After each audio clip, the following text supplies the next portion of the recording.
Sudarlun diduga akibat korsleting listrik satu unit ruko milik Mutakin di Gampung Ladang Rimba, Trumon, Kabupaten Aceh Selatan, Rabu 9 Februari 2022 pukul 06.30 waktu Indonesia Barat dilaporkan terbakar.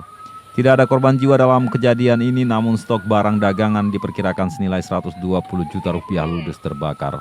Kebakaran diketahui oleh pemilik saat api sudah membakar ruko tersebut sehingga semua barang dagangan terbakar. Selanjutnya korban melaporkan kebakaran ke Posko Damkar 06 Trumon. Tim Posko Damkar Trumon langsung bergerak ke lokasi dengan melakukan pemadaman kebakaran sesuai SOP. Api berhasil dipadamkan pada pukul 7.40 waktu Indonesia Barat.